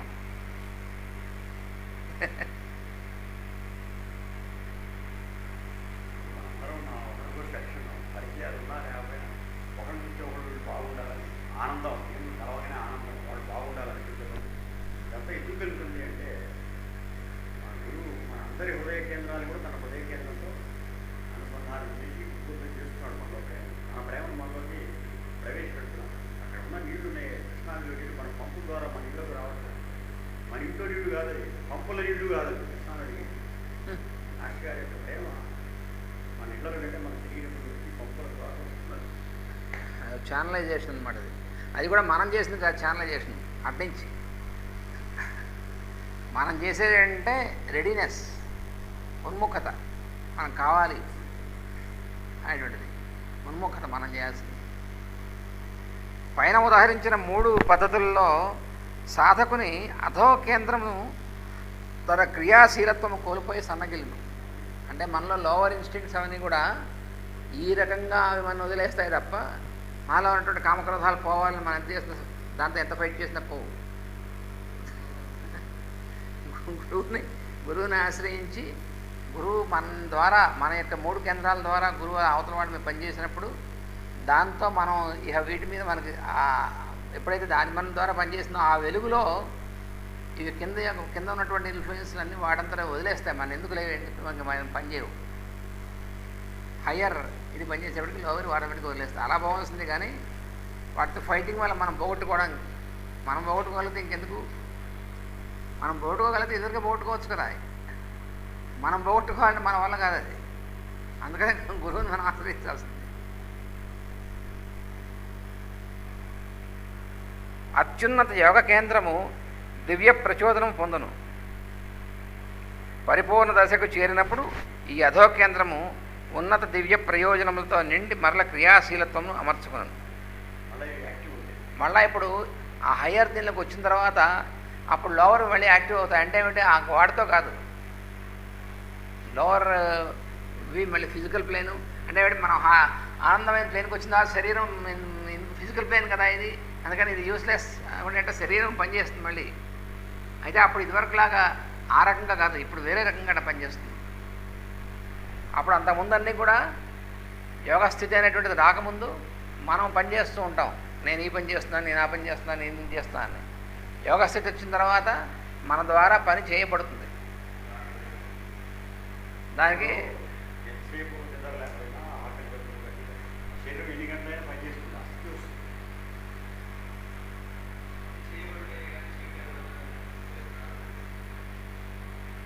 అదే మాస్టర్ ఇచ్చిన ఎగ్జాంపుల్. వాడు కార్ డ్రైవింగ్ నేర్చుకునేవాడు, కొత్తగా నేర్చుకునేవాడు. వాడు ఫస్ట్ డ్రైవింగ్ నేర్చుకుని ఫస్ట్ క్లాస్కి వెళ్ళినప్పుడు వాడికి ఎలా ఉంటుందంటే భయంకరంగా ఉండేది. ఏమిటిది, ఆ కింద బ్రేక్ వైపు చూస్తేనేమో చక్రం వైపు చూడలేడు, యాక్సిలేటర్ నొక్కితే బ్రేక్ నొక్కలేడు, రోడ్డు వైపు చూస్తే ఇవన్నీ తీయలేడు. ఇలాగా ఇవన్నీ ఎట్లా జరుగుతాయి, అసలు ఇంపాసిబుల్ అనిపిస్తుంది ముందు. ఇది చాలా కాంప్లికేటెడ్గా ఉంది, ఇది ఇంపాసిబుల్ పారిపోతాడు వాడు. అందుకని వాడు డ్రైవింగ్ నేర్చుకోవడానికి కూర్చున్నటువంటి వాడిని పక్కన వాడు వరే భగవద్గీతలో ఉన్నాడే నోర్మై, ఇప్పుడు భగవద్గీత చదివితే నాకు చస్తుంటే ఎక్కడ అంటాడు వాడు. డ్రైవింగ్ చేసి చస్తుంటే ఇప్పుడు అని వాడు చచ్చి వాడు డ్రైవింగ్ వాళ్ళు చెమటలు పట్టేస్తాయి, భయం వేస్తుంటే వాడు చస్తుంటాడు డ్రైవింగ్. అంటే వాడు మాస్టర్ అంటారు, వాడు డ్రైవింగ్ చేసేస్తున్నట్టు అంతగా అలసిపోతున్నాడండి. Is driving the car very much అన్నారు. అందుకని వాడు అలసిపోయి చేస్తున్నట్టు వాడే 4-5 నెలలు ఎంతో బాగా ప్రాక్టీస్ వచ్చిన తర్వాత అప్పుడు వాడు ఏం చేస్తున్నాడు, వాడే వీడు. కానీ ఇప్పుడు ఏం చేస్తున్నట్ట, వీడు హాయిగా ఇంత కోసం మనంతా భగవద్గీత మాట్లాడుతూ ఉంటాడు, అది చేస్తుంటాడు. ప్రత్యేకంగా రోడ్డులో చూడక్కర్లేదు, వాడు ప్రత్యేకంగా ఇవి చూడక్కర్లేదు, ప్రత్యేకంగా బ్రేక్ చూసుకుని కొట్టక్కర్లేదు, ప్రత్యేకంగా గేర్ వేయక్కర్లేదు, ఇవేమి ప్రత్యేకంగా ఉండవు. అంటే ఏమైంది, ఇప్పుడు కారు డ్రైవ్ చేయబడుతోంది వీడి చేత, వీడు డ్రైవ్ చేయట్లేదు అన్నారు. కారు వీడి చేత డ్రైవ్ చేయబడుతుంది అంతే, వీడేం డ్రైవ్ చేయట్లేదు, వీడు కారు డ్రైవ్ చేయట్లేదు, వీడు ఏం చేయట్లేదు. వీడు మామూలుగా హాయిగా ఉన్నాడు, ఎంజాయ్ చేస్తున్నాడు, మాట్లాడుతున్నాడు, సమాధానం చెప్తున్నాడు, మాట్లాడుతున్నాడు, జోక్స్ చేస్తున్నాడు, ఎంజాయ్ చేస్తున్నాడు, అని చేస్తున్నాడు. మామూలు పైగా అంతకుముందు కంటే ఇంకా బాగా వెళుతుంది, మోర్ ఎఫిషియెంట్. అంతకుముందు ఇడిపోతుందో అడిపోతుందో ఏం చేస్తుంది, ఇది ఇప్పుడు మోర్ ఎఫిషియెంట్, పర్ఫెక్ట్గా వెళుతుంది. అంటే ఏమైనా ఏం చేంజ్ వచ్చింది వీళ్ళలో, అది చేంజ్. యోగ స్థితి వచ్చినటువంటి వాడి తర్వాత లైఫ్ ఎలా ఉంటుందంటే వీడి ద్వారా అన్ని కర్తవ్యం అంతా కూడా వీడి ద్వారా జరుగుతూ ఉంటుంది, జరగవలసింది. తాను మాత్రం ఎక్కడ ఉంటాడు, భగవద్ అనుభూతిలో ఉంటాడు. అది యోగ స్థితి అంటే.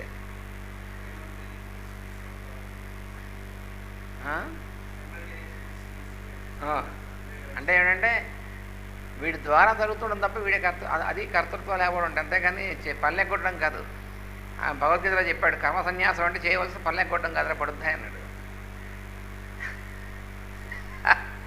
5వ చాప్టర్లో 5వ అధ్యాయంలో చెప్పాడు, సన్యాసం అంటే కర్మ ఫల సన్యాసం అని చెప్పా, కానీ కర్మ సన్యాసం కాదు, ఒళ్ళ దగ్గర పెట్టుకోమన్నాడు.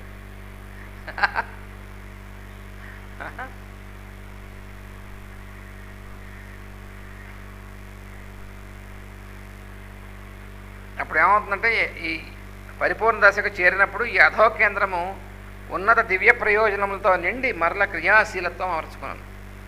ఈ ఉన్నత ప్రయోజనములు పైనుండి కిందికి అవతరించును. అంటే up to the physical level. మొత్తం యోగం అంటే ఓన్లీ మా హయ్యర్ లెవెల్ అంటే ఆ లెవెల్ తప్ప మిగతావన్నీ మన కంసుడు చెప్పాడే, హత్యలు చేసేది నా శరీరం కానీ ఏం కాదు కదా అంటాడు. దేహానికి ఆత్మకి సంబంధం ఏముంది, నువ్వు ఏంటంటే మనస్సును బట్టి సంకల్పాన్ని బట్టి చంద్రవేలో ఉన్నప్పుడు మన ఫిజికల్ ప్లేన్తో పనిచేసే పనులకి కావాల్సిన బీజమైన సంకల్పములు మన ఏందే పట్టుకుంటాయి. యోగ స్థితి వచ్చిన తర్వాత కూడా పరిమాణులు పనులు జరుగుతుంటాయి చెయ్యడు, కానీ వాటికి కావాల్సిన సంకల్పములు పైనుంచి వస్తాయి. వీడివి కాదు సంకల్పం, అచీవ్మెంట్ వస్తుంది మన భగవంతుడు అనుసంధానం. అదే గాయత్రి. ఇక భగవత్ సంకల్పాలు వీటి ద్వారా కార్యరూపంలో ఏ పర్పస్ కోసం శరీరం పనిచేయాలో ఆ పర్పస్ పనిచేస్తుంది. డివైన్ పర్పస్ పనిచేస్తుంది. వీడి ప్రపోజల్ ప్రపోజల్ వీడి ప్రపోజల్ ఉండదు. Let there be no proposal, there should be only one proposal for life అన్నారు. ఆ వన్ ప్రపోజల్ అయితే భగవంతుడు అంతే. వీడి ప్రపోజల్స్ ఏమి ఉండవు అక్కడ. చెప్పారు ఒకరిగా శ్రీశైలంలోనే జన్మదిన సందేశంలో నా జీవితంలో నాకు సంకల్పం అంటూ ఏమీ లేదు. వాసుదేవుడు ఎక్కడ నుంచి ఎక్కడ ఇవాళ శ్రీశైలం రమ్మన్నాడు, అక్కడ ఉన్న వాళ్ళ రూపంలో వాళ్ళు ఇచ్చారు. అలా నేను కావాలి రాలేదు దానికి. మంచి పని కూడా శ్రీశైలం వచ్చి యాత్ర చేయాలి, ఇక్కడ ఉన్న భక్తులకి భాగవతం చెప్పాలి, ఇక్కడ రోగులకి సేవ, అది కూడా తన ప్రపోజల్ లేదు. వాళ్ళు రమ్మన్నారు చూశాను. అంటే ఆ రూపంలో ఉన్నటువంటి వాసుదేవుడు ఎవడెక్కడికి రమ్మంటే పోతారు. వారిని కూడా నేను అడిగేది మాస్టర్ గారు అక్కడ రూపంలో అక్కడ రమ్మన్నారు అడిగాను. ఆయనే తీసుకెళ్ళారు.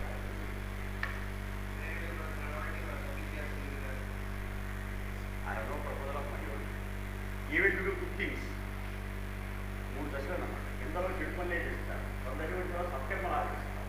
3వ దశలో సత్కర్మలు కూడా వీడి ప్రపోజల్ ఆచరిస్తారు, ఆచరింపబడతాయి వీడి ప్రపోజల్. లేకపోతే ఏమవుతుందంటే సత్కర్మలు ఆచరిస్తాం అటువంటిది కూడా మన ప్రపోజల్ ఉందనుకో, అప్పుడు ఈ మార్గం అందరికీ బోధించాలి, అందరినీ కూడా నడిపించాలి, ఇది వచ్చేస్తే ఆదరణ వస్తుంది. అప్పుడు వస్తాడు. ఇప్పుడు సత్కర్మే కాదు, అందరి చేత మనం పారాయణ చేయించాలి, అందరి చేత ఇది చేయించాలి, సత్కర్మే అది. కానీ ఎవరో వినరు, వినకపోతే నేను ఇంత మంచి పని చేస్తున్నా ఎవరు నాకు కోఆపరేట్ చేయలేదు మరి సత్కర్మాచరణ చేసినప్పుడు దుఃఖం ఎందుకు రాకూడదు కదా. సత్కర్మాచరణ నిజంగా చేస్తే దానివల్ల దుఃఖం, డిప్రెషన్ ఇవి రాకూడదు, కానీ వాడికి వస్తాయి. సత్కర్మాచరణ చేసిన వాడు కూడా ఇవి ఎందుకు వస్తాయంటే వాడు ఇది వాడి ప్రపోజల్ కాబట్టి. బంగారు గొలుసు అదే పాపకర్మల వల్ల ఫలితాలేమో ఇనుప గొలుసు, పుణ్యకర్మలు చేయడం వల్ల వచ్చే ఫలితాలేమో బంగారు గొలుసు. ఏదైతే గురిసే పట్టుకుంటుంది, రెండులో ఏదైతే మనం బంధించేది. అందుకని ప్రపోజల్ పెట్టాము. అవతల ఎక్స్పీరియన్స్లో ఎక్కడో 100 మంది వస్తున్నారు గుంటూరులో, ఇక్కడేమో 20 మంది వచ్చారు. ఏమిటి నా తోడు మందులు ఇస్తుంటారు, సచ్చుకుంటాడు. వచ్చిన వాళ్ళకి ఇవ్వాలి, కానీ ఇంతమంది వచ్చారని కానీ రాలేదని అది ఆలోచన రాకూడదు. ఈ ఉన్నత ప్రయోజనం పైనుండి కిందికి అవతరించును. ఇవి గ్రహలోకములలోనూ సౌరలోకములలోనూ విశాల విశ్వస్థాయిలోనూ మొదట వర్తించును. చూసారా, ఇది డిసెండ్ అయ్యేటువంటి ఇవంతా కూడా ఎక్కడి నుంచి కాస్మిక్ ప్లాన్ అనమాట. అందుకని కాస్మిక్ ప్లానే, కాస్మిక్ లెవెల్, ప్లానెటరీ లెవెల్, వాటిలోంచి మనలో కూడా అదే పనిచేసి అది నడిపిస్తూ ఉంటుంది మనని.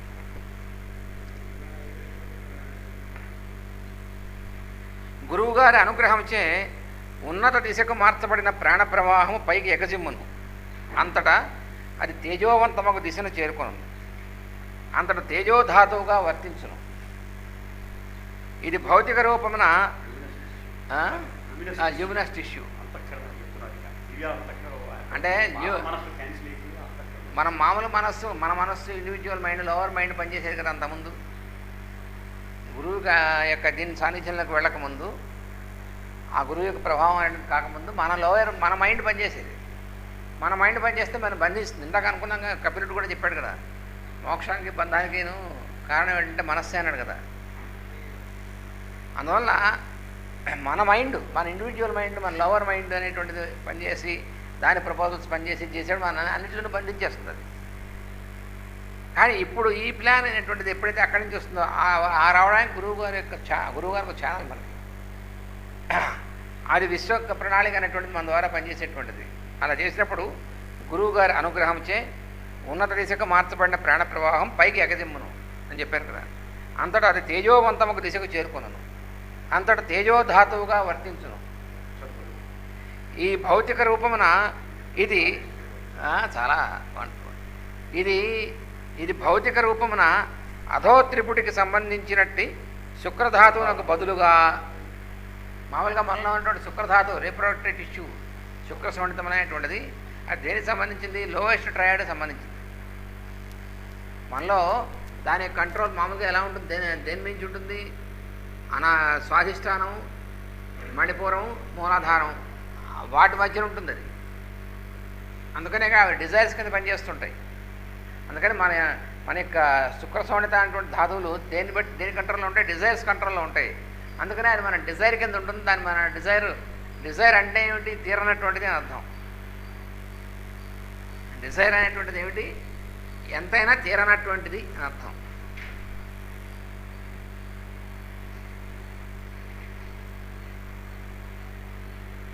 అందుకని దానికి ఎగ్జాంపుల్ ఇచ్చారు. ఎలా అంటే డిజైర్ని కొంతమంది అంటారు డిజైర్ దాన్ని తీర్చేసుకుంటే అయిపోతుందండి. కానీ తీర్చేసుకుంటే అయిపోతుంది. ఎటువంటిదంటే వాడు వేదాంతులు కూడా చెప్తారు.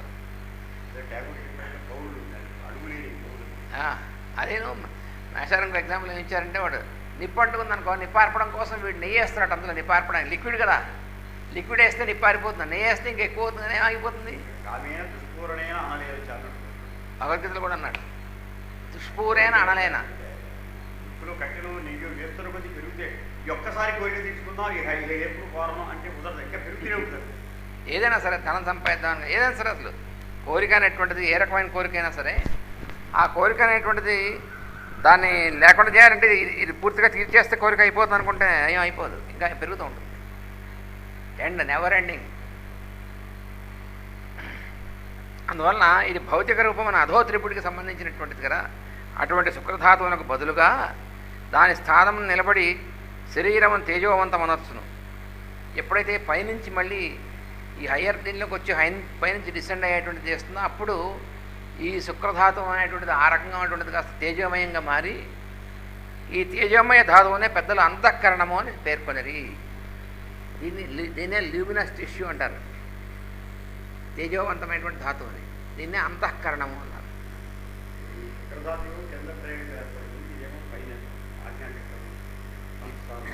ఇది పైకి వెళ్ళేప్పటికి అంతఃకరణగా పనిచేస్తుంది.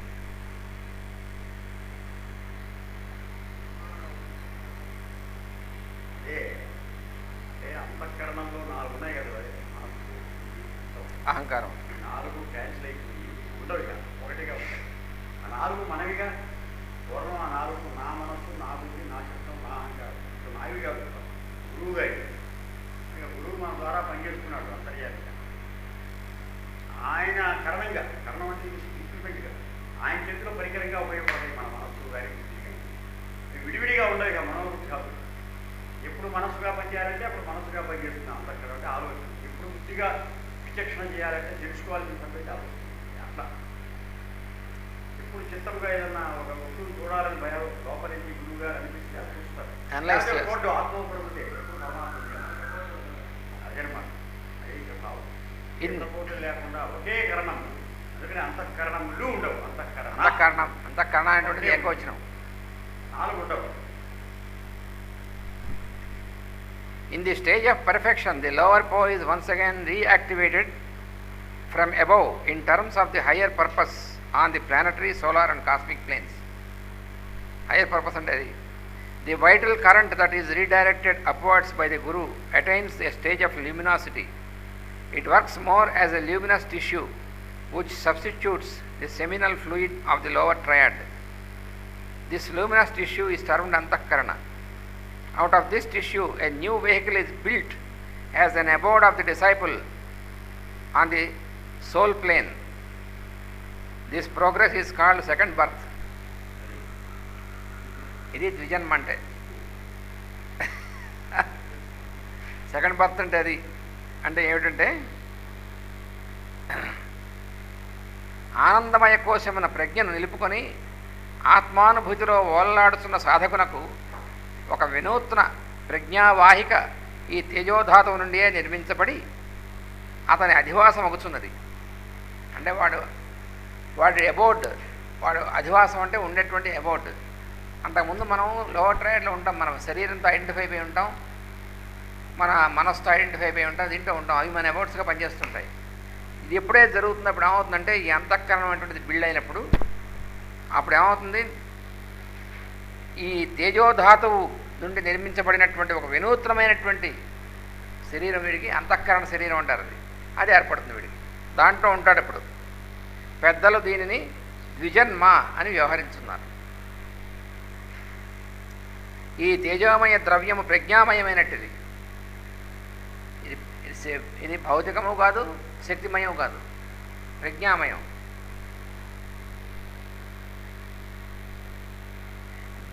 దీనికి అడ్డంకులు ఏమీ ఉండవు. ఫిజికల్ అంటే అడ్డంకులు ఉంటాయి. ఎందుకంటే ఫిజికల్ మ్యాటర్ లెవెల్లో, ఫిజికల్ లెవెల్లో ఉంటే దానికి అన్ని లిమిటేషన్స్ ఉంటాయి. శక్తికి కూడా కొంతవరకే ఉంటుంది, ఆ పైన లిమిటేషన్ ఉంటుంది. కానీ ప్రజ్ఞకి అడ్డంకులు ఉండవు. దీనికి అడ్డంకులు ఉండవు. ఇది దేన్నైనాను దాటిపోగలదు. ఆకాశపు సరిహద్దులు కూడా దీన్ని అడ్డుకొనలేవు. సార్ ఎంత దీని యొక్క ఇదంతా కూడా this tissue surpasses space and can exist through the medium of consciousness.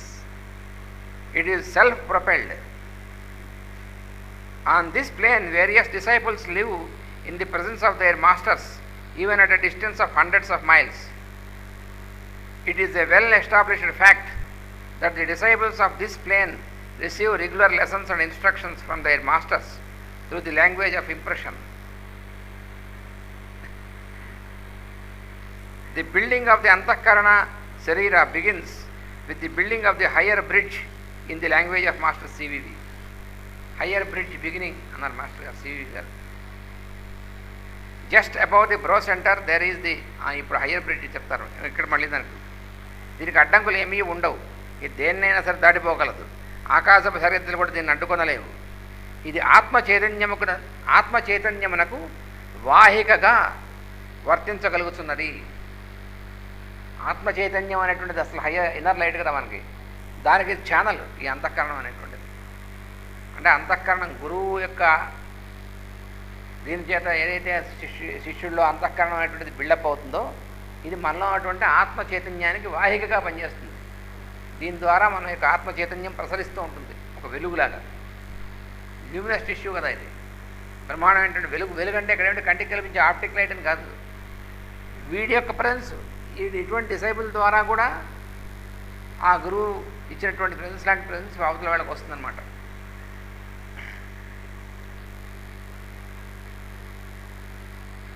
ఇది ఆత్మ చైతన్యములకు వాహికగా వర్తింపగలుగుతున్నది. దీనిని కదిలించుటకు ఏ యంత్ర సాధనం అక్కర్లేదు. దీన్ని వేరే ఇంకోటి కదిలించక్కర్లేదు. దీన్ని ఫిజికల్ బాడీని వేరే కదిలించాలి. ప్రాణశక్తి అయితే ఫిజికల్ బాడీ కదలదు. ఫిజికల్, వెయిటల్, మెంటల్ ఇవన్నీ కూడా ఒకదానికోటి ఆధారభూతమైనటువంటివి ఉన్నాయి. దీన్ని వేరే కదిలించేది సెల్ఫ్ ప్రొపెల్డ్. అది దీనిలో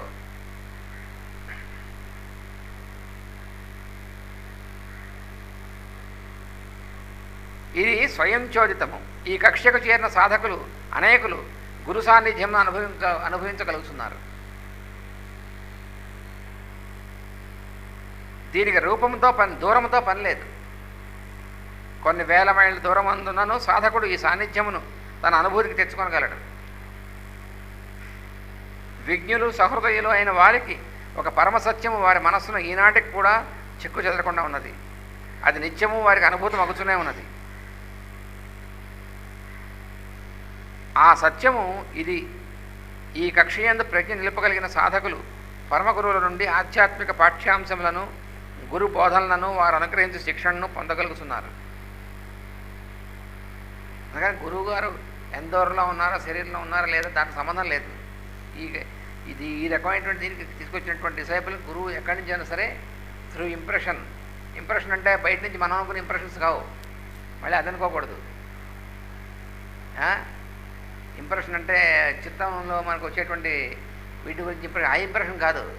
ఇది ఇంప్రెషన్ అన్నమాట. లోపల నుంచి గురువు ప్రచోదనం ద్వారా వచ్చినటువంటి విధంగా వీటికి ఎప్పుడు ఏది తట్టించాలో. ఒపీనియన్ కాదు ఇక్కడ. ఇది ప్రభావ ముద్ర అన్నమాట. అది అందుకని గురువు అక్కడి నుంచి వీడికి ఎప్పుడు ఏం చేయాలి అనేటువంటిది మనకి ఇచ్చేస్తారన్నమాట. గురువుకి అసలు ఎంత దూరం ఏమిటనేటువంటి సంబంధం లేదు. గురువుగారు శరీరంలో ఉన్నారా లేదా ఏమి సంబంధం లేదు. ఎక్కడి నుంచి అయినా సరే ఆ ప్రజెన్స్ వల్ల కలుగుతూ ఉంటుంది.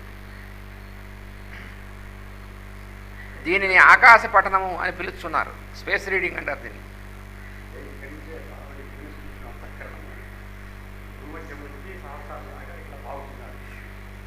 తయారవడానికి కొన్ని సంవత్సరాలు పడుతుంది. అది ఎన్నడానికి మొత్తం వెళ్ళి ఇక్కడ ప్రారంభిస్తుంది.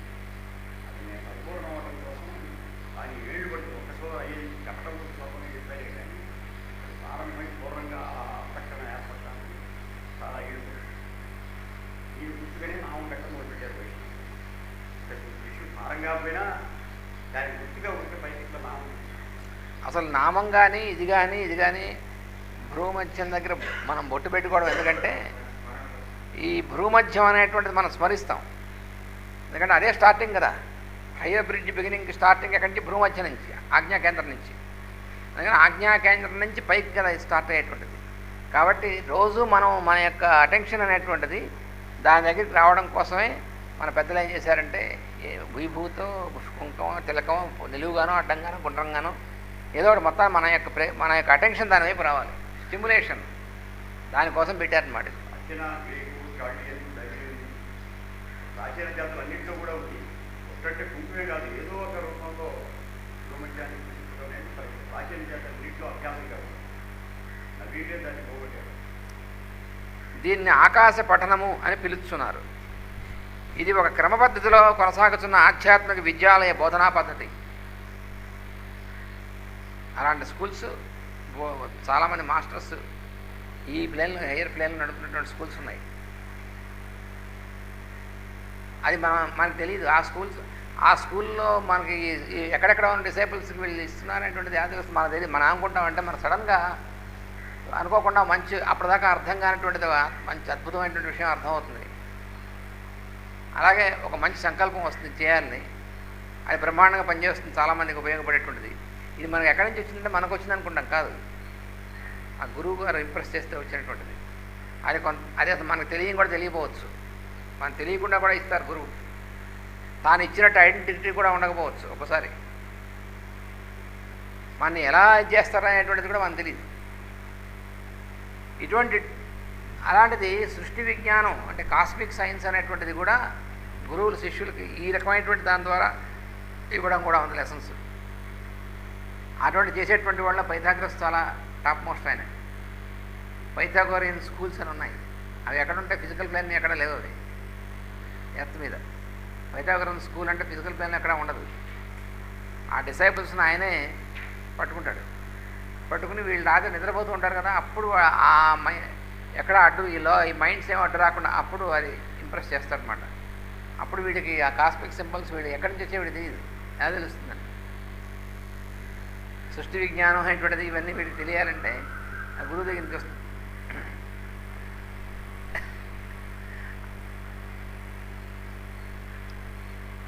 దీనికి సంబంధించిన భాషా రూపము మనం అభ్యసించిన దానికి భిన్నముగా ఉండను. ఏ భాషలో చెప్తారంటే మనకు తెలిసినటువంటి భాష కాదు అది. అది దైవ ముద్రాంకితమైన హృదయ భాష, హృదయ సంవాద భాష, అంటే లాంగ్వేజ్ ఆఫ్ ఇంప్రెషన్. ఎంత అద్భుతమైన ట్రాన్స్లేషన్ ఇది. లాంగ్వేజ్ ఆఫ్ ఇంప్రెషన్ అంటే ఇలా ట్రాన్స్లేట్ చేశారు, దైవ ముద్రాంకితమైన హృదయ సంవాద భాష. అంతఃకరణ శరీర నిర్మాణము మహోన్నత యోగవారధి నిర్మాణంతో ప్రారంభమవుతున్నదని సివి గారి మంత్రవాక్కులు మనకు తెలియజేస్తున్నది. హయ్యర్ బ్రిడ్జ్ బిగినింగ్ అని చెప్పి మాస్టర్ గారు అన్నారు. In the language of master CVV, just above the brow center there is the pineal gland and the pituitary body. మన బ్రో సెంటర్ ఆజ్ఞాచక్రాన్ని ఏదైతే ఉందో దాని కొంచెం పైన ఉన్నటువంటిది pineal gland and pituitary body ఉన్నాయి. These two together contain the controlling centers of the involuntary instinctive reflexes, subconscious and unconscious behaviour of man. మనలో మనలో ఉన్నటువంటి ఇన్వాలంటరీ ఇన్స్టింక్టివ్ రిఫ్లెక్సెస్ అనేటువంటివి, సబ్కాన్షియస్ అన్కాన్షియస్ అనేటువంటి బిహేవియర్ మనలో ఉంటుంది. వీటి కంట్రోల్ అంతా కూడా ఈ పిట్యూటరీ పినియల్స్లో ఉంటుంది. These two bodies exist in proximity without touching one another. ఈ పిట్యూటరీ గ్లాండ్ ఈ పిట్యూటరీ బాడీ పినియల్ గ్లాండ్ అనేటువంటివి ఒకదానికొకటి టచ్ అవ్వకుండా ఉంటాయి, ఒకదానికొకటి దగ్గరలో ఉంటాయి. ఇవి ఎలా ఉంటాయంటే రెండు ఎలక్ట్రోడ్స్లా ఉంటాయి. సరే, మనకి రెండు ఎలక్ట్రోడ్స్ యానోడ్ క్యాథోడ్ ఇలా దగ్గర పెడితే మధ్యలో గ్యాప్ ఉంటుంది. అలాగే ఇటు నుంచి ఒకటి ఇటు నుంచి ఒకటి ఉంటాయి. అలా ఉన్నప్పుడు the luminous tissue first created as a spark like that of an arc lamp which connects the two carbon rods. ఈ 2 కార్బన్ రాడ్స్ మధ్య ఆర్క్ వస్తుంది చూసారా, ఆ ఆర్క్ లాగా వస్తుంది అన్నమాట. ఈ హయ్యర్ బ్రిడ్జ్, ఈ అంతఃకరణం అనేటువంటిది మధ్యలో ఒక ఆర్క్ లాగా ఏర్పడుతుంది రెండుకి. అప్పుడు ఉద్బుద్ధం అవుతుంది అనమాట. ఇది అప్పటిదాకా ఇది ఫంక్షనల్గా ఉండవు, పెద్దగా తెలియదు.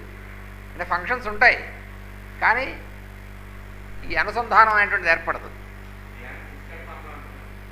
ఇలాంటి ఫిజికల్ ఫామ్లో ఉంటుంది.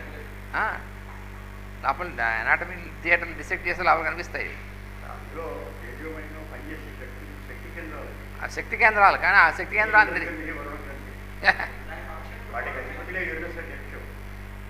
ఆ రెండింటిని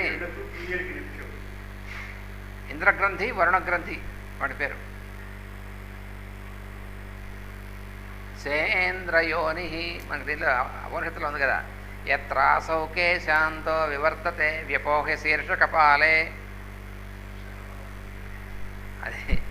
అది ఇంద్రయోని అని చెప్పి అంటారు దాన్ని.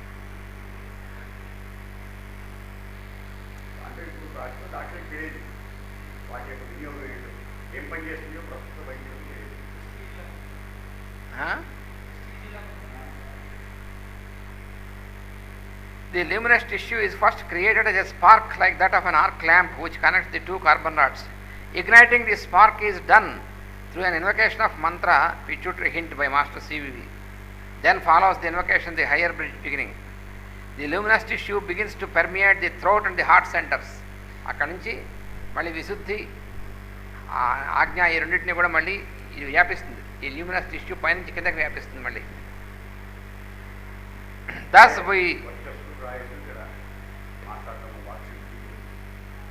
Thus we see that the spiritual evolution of man includes the individual, the personal and the soul levels of man. అది స్పిరిచువల్ ఎవల్యూషన్ అంటే. ఎవల్యూషన్ ఆఫ్ మ్యాన్ అంటే, ఎవల్యూషన్ అంటే డార్విన్ గారు చెప్పినట్టుగా ఒక హ్యూమన్ బర్త్ వచ్చేసిన తర్వాత ఇంకా అయిపోయింది అంటాడు వాడు. అమీబాతో మ్యాన్, హ్యూమన్ బర్త్ వస్తే ఇంకేమైనా అయిపోయినట్టే. ఏమిటైపోయింది అక్కడ? Individual level, personality level, soul level, evolution అంతా వాడు తెలియదు. ఎవల్యూషన్ ఆఫ్ కాన్షియస్నెస్ తెలీదు. Individuals exist in masses, personalities exist in societies. అద్భుతమైనటువంటిది. ఇండివిజువల్స్ అనేటువంటి వాళ్ళు మాసెస్లో ఉంటారు, వాళ్ళందరూ ఇండివిజువల్స్గా మాసెస్లో ఉన్నటువంటి వాళ్ళు. పర్సనాలిటీస్ అనేటువంటి వాళ్ళు సొసైటీగా ఏర్పడతారు. అప్పుడే కొంత మార్పు వచ్చింది పద్ధతి. మాసెస్లో పద్ధతి ఏం లేదుగా, ఎవరిష్టం వచ్చిన వాడే, అదే గోల, మాస్ మెంటాలిటీ అంటారు. సొసైటీ అనేప్పటికీ ఏమవుతుంది, ఒక కట్టుబాటు. అందుకని individuals exist in masses, personalities exist in societies, souls exist in groups.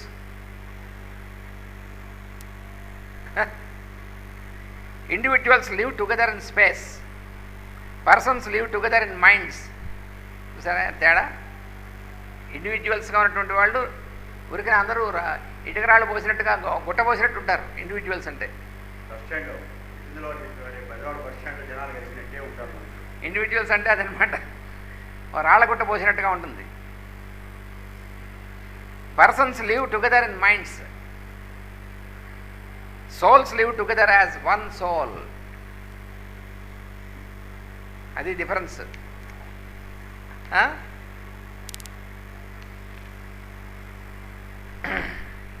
అంతఃకరణ శరీర నిర్మాణం మహోన్నత యోగవారధి నిర్మాణంతో ప్రారంభమవుతున్నది మంత్రవాక్కులు మనకు తెలియజేస్తున్నవి. హైయర్ బ్రిడ్జ్ బిగినింగ్ అనేటువంటిది.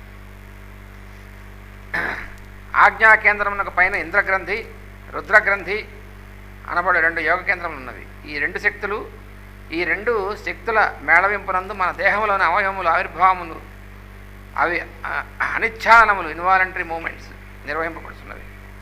ఆ ప్రక్రియను నియమించి కేంద్రములు పైన నుడివిన యోగ కేంద్రముల అధీనంలో ఉన్నవి. మానవుల్లో నిద్రావస్థ ఎంతున్న చైతన్యముకను అచేతనమైన ప్రక్రియా పరంపరలు ఉన్నవి. అవి ఈ 2 యోగ కేంద్రములతో సంబంధం నేర్పును. ఈ శక్తి కేంద్రములు ఒకదానొకటి తాకకుండా వాని మధ్య ఏ అడ్డంకు లేక నిరాలంబరముగా ఉండును. ఆర్క్ దీపములో నిలబడి ఉన్న 2 కర్బనపు కడ్డీల వలె ఆ 2 శక్తి కేంద్రములు ఉండును. ఆ కడ్డీల మధ్య మిరిమిట్లు కొలుపుతున్న విద్యున్మయ తేజపుంజం వలె పైన ఉదహరింపబడిన ఆ రెండు తేజోధాతువుల మధ్య ఒకనొక తేజ కణము మొట్టమొదటిగా సృష్టింపబడింది. అది మాస్టర్ సివి గారు అనుగ్రహించిన పిట్యూటరీ హింట్ అని మంత్రాక్షరం చేతి వెలిగిపోవును. అంటే మాస్టర్ సివి గారు ఇచ్చిన మంత్రాక్షరం కానీ ఏ గురువైనా సరే శిష్యుల్లో గురువు వెలిగిస్తాడు. అది శిష్యుడు తనంతటిసారి వెలిగించుకోలేడు. అంతఃకరణమైనటువంటిది గురువు యొక్క అనుగ్రహంలో వస్తే ఆ మధ్యన ఇది వెలుగుతుందన్నమాట. ఆ వెనవెంట హయ్యర్ బ్రిడ్జ్ బిగినింగ్ అని మహామంత్రవాకు ఉచ్చరింపబడి ఉన్నత యోగ భారత నిర్మాణం పూర్తెగను. అంతటా ఈ అంతఃకరణ తేజస్సు ఆజ్ఞా కేంద్రమును అనాహత కేంద్రమును చొచ్చుకొని పోవను, మళ్ళీ కిందకి వ్యాపిస్తుందన్నమాట. ఈ విధముగా మానవుని ఆధ్యాత్మిక పరిణామం జరుగును. దీని యందు మానవుని దేహము మనస్సు ఆత్మానుబంధమైన దివ్యలోకం ఇవిడి ఉన్నవి. అప్పుడు దేహం మనస్సు కూడా దాంతో నిండి ఉంటాయి. అప్పుడు అంటే అప్పుడు ఫిజికల్ ఇంత వదిలేసే ఉండదు. ఇది కూడా ఎన్లైటన్ అవుతుంది, ఫిజికల్ బాడీ కూడా. కేవల అన్నమయ జీవులు అంటే ఇండివిజువల్స్ మందలుగా గుంపులుగా జీవించేదరు. ఇండివిజువల్స్ అని చెప్పారుగా, కేవలం అన్నమయ జీవులు అనమాట. వాళ్ళు మందలుగా ఉంటారనమాట. మానస జీవులు అంటే పర్సనాలిటీ లెవెల్లో ఉన్నటువంటి వాళ్ళు సంఘములుగా ఏర్పడి జీవం సాగించెదరు. ఆత్మైక జీవులు బృందములుగా తమ మనుగడ కొనసాగించారు, అదే బృందావనం. అన్నమయ జీవులు నిరవధికమైన ఈ చోటునందు ఒకరినొకరు కలుసుకొని జీవించెదరు. మానస జీవులు మనస్సునందు కలిసి తమ జీవయాత్ర కొనసాగించెదరు. ఆత్మైక జీవులు ఏకాత్మలో లీనమై బ్రహ్మానంద రసానుభూతిలో తలమునకలై ఉందురు. అది ఈ చాప్టర్.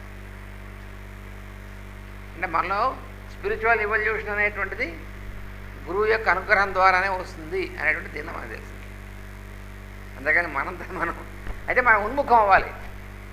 అంటే ఏమిటి, మనం వర్షం పడితే మొక్కలు మొలుస్తాయి, విత్తనాలు మొలకెత్తాయి. కానీ ముందు మనం పొలం దున్ని విత్తనాలు వేసుకోవాలిగా. మనం పొలం దున్నకుండా విత్తనాలు వేయకుండా వర్షం పడితే మాత్రం ఏం మొలుస్తుంది? అందుకని మనం ఉన్ముఖత అనేటువంటిది ఉండాలి. అందుకని మన readiness, surrender to the master readiness ఇవి ఉంటే అట్నుంచి ఇది వర్షిస్తుంది. అది స్పిరిచువల్ యువర్ వాసుదేవ.